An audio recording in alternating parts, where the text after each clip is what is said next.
നമസ്കാരം. 2023 സെപ്റ്റംബർ മാസം 7-ാം തീയതി ഇസ്രായേലിലേക്ക് ഹമാസ് ഭീകരവാദികൾ ഒരു വലിയ ഭീകരാക്രമണം നടത്തുകയും ഇസ്രായേലിന്റെ ഏകദേശം 1500-ന് മുകളിൽ പൗരന്മാർ ആ ഒരു ആക്രമണത്തിൽ കൊല ചെയ്യപ്പെടുന്ന ഒരു സാഹചര്യമുണ്ട്.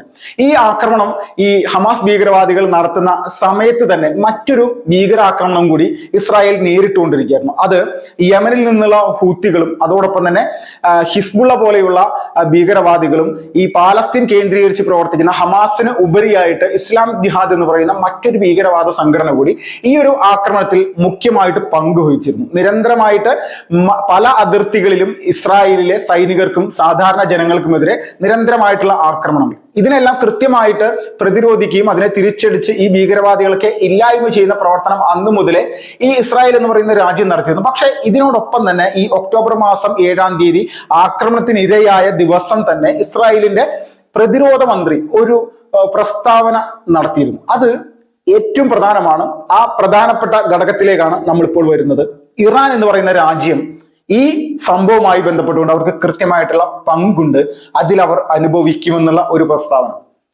കഴിഞ്ഞ ദിവസം ഇറാന്റെ പ്രസിഡന്റ് ആയിട്ടുള്ള ഇബ്രാഹിം റൈസി കൊല്ലപ്പെട്ടിരിക്കുകയാണ്. കൊല്ലപ്പെട്ടു എന്ന് പറഞ്ഞാൽ ഒരു ഹെലികോപ്റ്റർ അപകടത്തിലൂടെ അദ്ദേഹം മരണപ്പെട്ടു. അതോടൊപ്പം തന്നെ വിദേശകാര്യമന്ത്രിയും മറ്റ് പ്രധാനപ്പെട്ട ഇറാന്റെ ചുമതലകൾ വഹിക്കുന്ന മറ്റ് മന്ത്രിമാരടക്കം കൊല ചെയ്യപ്പെട്ടു എന്നുള്ള വാർത്ത തന്നെയാണ് വരുന്നത്. പൂർണ്ണമായിട്ടും ആ ഒരു ഹെലികോപ്റ്റർ തകർന്ന് തരിപ്പണമായി എന്നുള്ള വാർത്തയാണ് ഇറാന്റെ പ്രധാനപ്പെട്ട മാധ്യമങ്ങളെല്ലാം പുറത്തുവിട്ടിരിക്കുന്നത്. അവരത് സ്ഥിരീകരിച്ചിരിക്കുന്ന ഒരു സംഭവം കൂടിയാണ്.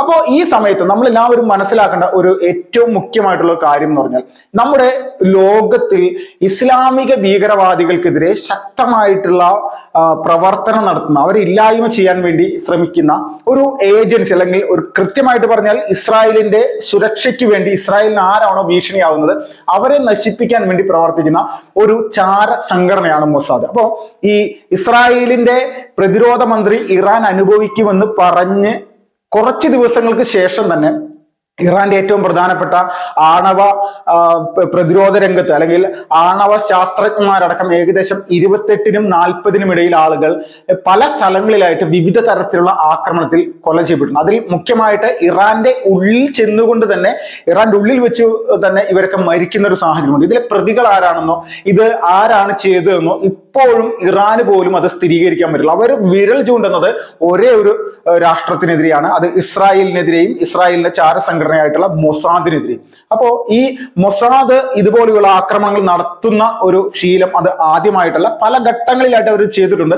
രണ്ടാമത്തെ വിഷയം പ്രധാനമായിട്ട് മറ്റൊരു കാര്യം കൂടിയാണ്. ഇസ്രായേലിന്റെ ആണവ ശാസ്ത്രജ്ഞന്മാരെ മാത്രമല്ല, സൈനിക മേധാവിമാരെ, ഏകദേശം 18ഓളം സൈനിക ജനറൽമാരെ യമനിലും അതോടൊപ്പം തന്നെ സിറിയയിലുമൊക്കെ അവിടെ പല ദുരൂഹ സാഹചര്യങ്ങളിൽ ഇവർ മരണപ്പെടുന്ന ഒരു അവസ്ഥയൊക്കെ പിന്നീടുള്ള വാർത്തകളാണ്. അപ്പോൾ ഇതിന്റെയൊക്കെ പുറകിൽ പ്രവർത്തിക്കുന്നത് ഇസ്രായേലാണെന്നും ഇസ്രായേലിന്റെ ചാര സംഘടന അത് കൃത്യമായിട്ട് നടപ്പിലാക്കുന്നു എന്നുള്ള വാർത്തകൾ പല ഏജൻസികളും അത് പുറത്തു വിടുന്നുണ്ട്, പല മാധ്യമങ്ങളും വിടുന്നുണ്ട്. ഇറാൻ അത് സംശയമൊന്നുമില്ല, അത് പൂർണ്ണമാണ്. ഇപ്പോഴത്തെ ഒരു സാഹചര്യത്തിൽ പറയുകയാണെങ്കിൽ ഒക്ടോബർ മാസം 7-ാം തീയതി 2023 നടന്ന ആ ഒരു സംഘർഷത്തിന്റെ ഭാഗമായിട്ട് തന്നെ ഇസ്രായേൽ അവരുടെ കൃത്യമായിട്ടുള്ള നിലപാടുകൾ, നടപടികൾ ഇറാന്റെ പ്രസിഡന്റിന് നേരെയും എടുത്തു എന്ന് നമ്മളൊന്ന് ചിന്തിച്ചു കഴിഞ്ഞാൽ അതിലൊരു സംശയവുമില്ല, അത് പൂർണ്ണമായിട്ടും നമ്മൾക്കത് മനസ്സിലാക്കാൻ സാധിക്കും. ഇറാൻ പ്രസിഡന്റ് സഞ്ചരിച്ചിരുന്ന ഹെലികോപ്റ്ററിന്റെ സൈഡിലായിട്ടുണ്ടായിരുന്ന സുരക്ഷാ സംവിധാനവുമായി ബന്ധപ്പെട്ടുകൊണ്ട്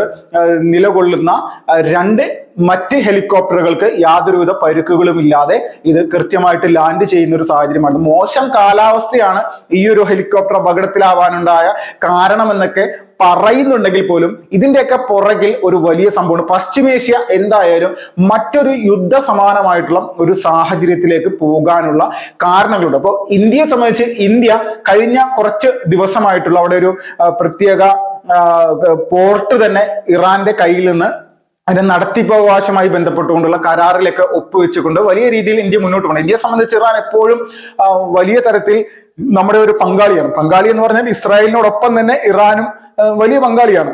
ബംഗാളിക്ക് ഈ എന്തെങ്കിലും അപകടം ഉണ്ടാകുന്ന സമയത്ത് നമ്മുടെ രാജ്യത്തെ എന്തെങ്കിലും ഒരു നടപടി ഉണ്ടോ, എന്തെങ്കിലും നിലപാടുണ്ടാവില്ല. പക്ഷെ ഇന്ത്യ ഒന്നും ഈ വിഷയത്തിൽ പ്രതികരിച്ചിട്ടില്ല. ഇതിൽ കാര്യങ്ങളൊക്കെ കൃത്യമായിട്ട് അറിയാം. ഭീകരവാദ സംഘടനകളെ പ്രോത്സാഹിപ്പിക്കുന്ന ചുരുക്കം ചില ഇസ്ലാമിക രാഷ്ട്രങ്ങളിൽ ഒന്നാണ്. ഒന്ന് പാകിസ്ഥാനാണ്. നമ്മൾക്ക് എല്ലാവർക്കും അറിയാം, നമ്മുടെ രാജ്യം സ്വാതന്ത്ര്യം ലഭിച്ച കാലഘട്ടം മുതൽക്ക് തന്നെ ഈ ഒരു ഭീകര രാഷ്ട്രത്തിൽ നിന്ന് ഏറ്റുവാങ്ങേണ്ടി വന്നിട്ടുള്ള കൊടിയമായിട്ടുള്ള പല പല ക്രൂരമായിട്ടുള്ള ആക്രമണങ്ങളുണ്ട്.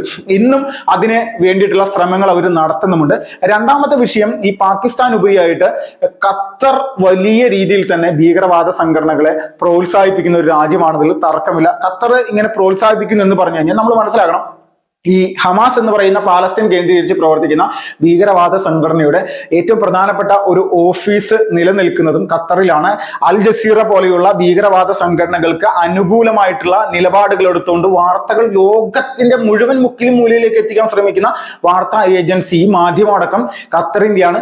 രണ്ടാമത്തെ അല്ലെങ്കിൽ മറ്റൊരു രാജ്യമാണ് ഇതുപോലെ തന്നെ ഹിസ്ബുള്ളയും ഹൂത്തികളും അതോടൊപ്പം തന്നെ ഇസ്ലാമിക് ജിഹാദ് പോലെയുള്ള പല ഭീകരവാദ സംഘടനകളെയും പ്രോത്സാഹിപ്പിക്കുന്ന മറ്റൊരു രാജ്യമാണ് ഇറാൻ എന്നുള്ളതിലും തർക്കമില്ല. അപ്പോൾ ഇറാനെ സംബന്ധിച്ച് അവർ സാമ്പത്തികമായിട്ടും ആയുധപരമായിട്ടും എല്ലാം വലിയ തരത്തിൽ ഈ ഭീകരവാദ പ്രസ്ഥാനങ്ങളെ സപ്പോർട്ട് ചെയ്തുകൊണ്ട് തങ്ങളുടെ സ്വാർത്ഥ താല്പര്യങ്ങൾ പശ്ചിമേഷ്യയിൽ നടപ്പിലാക്കാൻ വേണ്ടി പ്രധാനപ്പെട്ട ശത്രു ഇസ്രായേൽ ആണെന്നുള്ള രീതിയിലേക്ക് വരുത്തി തീർക്കുന്നതിനായിട്ടുള്ള ഒരുപാട് പ്രവർത്തനങ്ങൾ കുറെ നാളുകളായിട്ട് ഈ ഇറാൻ നടത്തുന്നുണ്ട്.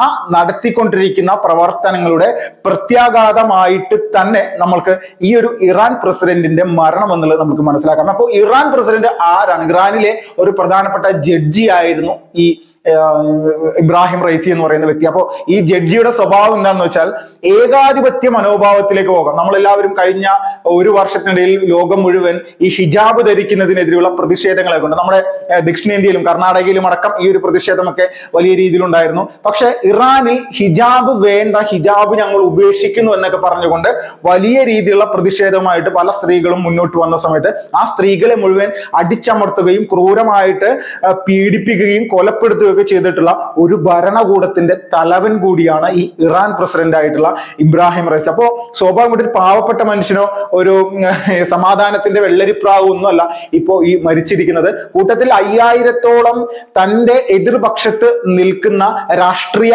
എതിരാളികളെ കൃത്യമായിട്ട് നിയമ സംവിധാനത്തിലൂടെ ക്രൂരമായിട്ട് എങ്ങനെയെല്ലാം ഇല്ലായ്മ ചെയ്യാം എന്നുള്ളതിനെ പറ്റിയിട്ടുള്ള ഏറ്റവും പ്രധാനമായിട്ടുള്ള ഒരു ഉദാഹരണം കൂടിയിട്ടാണ് ഈ ഇബ്രാഹിം റൈസി. അത് അദ്ദേഹം അവിടുത്തെ ജഡ്ജി ആയിരുന്ന സമയത്ത് കൃത്യമായിട്ട് നടപ്പിലാക്കിയിട്ടുണ്ട്. ഈ നടപ്പിലാക്കിയിരിക്കുന്നു എന്ന് പറയുന്നതോടൊപ്പം തന്നെ അവിടുത്തെ അവരുടെ ഷിയ ആത്മീയ നേതാവ്, ഇറാൻ ഒരു ഷിയ രാഷ്ട്രമാണ്, ലോകത്തിലെ തന്നെ ഏറ്റവും വലിയ ഷിയ രാഷ്ട്രങ്ങളിൽ ഒന്നാണ്. അപ്പോ ഇവരെ സംബന്ധിച്ച് അവരുടെ പ്രധാനപ്പെട്ട ആത്മീയ നേതാവിന്റെ വലം കൈയായി നിന്ന് പ്രവർത്തിക്കുന്ന ഒരു വ്യക്തി കൂടിയാണ്. അപ്പോൾ ഈ അവിടുത്തെ ഷിയ മുസ്ലിങ്ങളെ സംബന്ധിച്ച് അവരെ മതാചാര പ്രകാരമുള്ള സംവിധാനങ്ങൾ വലിയ രീതിയിൽ അടിച്ചേൽപ്പിക്കാൻ വേണ്ടി ശ്രമിക്കുന്ന സമയത്ത് അതിനെതിരെ പ്രതിഷേധവുമായിട്ട് വരുന്ന ആളുകളെ അടക്കം കൊല്ലാനും കൊല വിളിക്കാനും ഒക്കെ ഈ ഇറാൻ പ്രസിഡന്റിന്റെ നേതൃത്വത്തിലുള്ള ഭരണ സംവിധാനം എപ്പോഴും മുൻപന്തിയിൽ തന്നെയായിരുന്നു. ഇതിന്റെ എല്ലാം ഒരു ഗുരുതരമായിട്ടുള്ള പ്രത്യാഘാതം സ്വാഭാവികമായിട്ട് ആ രാഷ്ട്രം തന്നെ അനുഭവിക്കേണ്ടി വരുന്ന ഒരു സാഹചര്യമാണ് ഇപ്പോൾ ഈ ഒരു വിഷയങ്ങളിലൂടെ നമ്മൾക്ക് മനസ്സിലാക്കാൻ സാധിക്കുന്നത്. ഇതിന്റെ പുറകിൽ പ്രവർത്തിച്ചത് മൊസാദ് ആണ് എന്നുള്ളതിൽ വ്യക്തമായിട്ടുള്ള തെളിവുകളൊന്നും ഓരോ സ്ഥലങ്ങളിൽ നിന്നും ഓരോ റിപ്പോർട്ടുകളിൽ നിന്നും വരുന്നില്ല. പക്ഷെ ആഗോളതലത്തിൽ രാഷ്ട്രീയമായിട്ടൊക്കെ ബന്ധപ്പെട്ടുകൊണ്ട് അല്ലെങ്കിൽ ഓരോ രാജ്യങ്ങളുടെ വിദേശ നയവുമായി ബന്ധപ്പെട്ടുകൊണ്ടൊക്കെ നിരീക്ഷിക്കുന്ന എല്ലാ മുതിർന്ന മാധ്യമ പ്രവർത്തകരടക്കം പറയുന്ന ഒരു പ്രധാനപ്പെട്ട ഘടകം എന്ന് പറഞ്ഞാൽ ഇപ്പോ ഈ ഉണ്ടായിരിക്കുന്ന സംഭവത്തിലടക്കം മൊസാദിന്റെ കൈകൾ അത് ഒരിക്കലും അത് മാറ്റി നിർത്താനുള്ള സാധ്യതയില്ല. മൊസാദിന്റെ കൈകൾ ഉണ്ട് എന്നുള്ളത് തന്നെ വിശ്വസിക്കേണ്ടി വരുന്നു. അതുപോലെയുള്ള കാര്യങ്ങളാണ് കഴിഞ്ഞ കുറെ നാളുകളായിട്ട് ഇറാൻ ഇസ്രായേൽ വിഷയവുമായി ബന്ധപ്പെട്ടുകൊണ്ട് നടന്നുകൊണ്ടിരിക്കുന്ന ഒരു വ്യക്തമായിട്ടുള്ള കാര്യങ്ങളാണ് പറഞ്ഞു വരുന്നത്.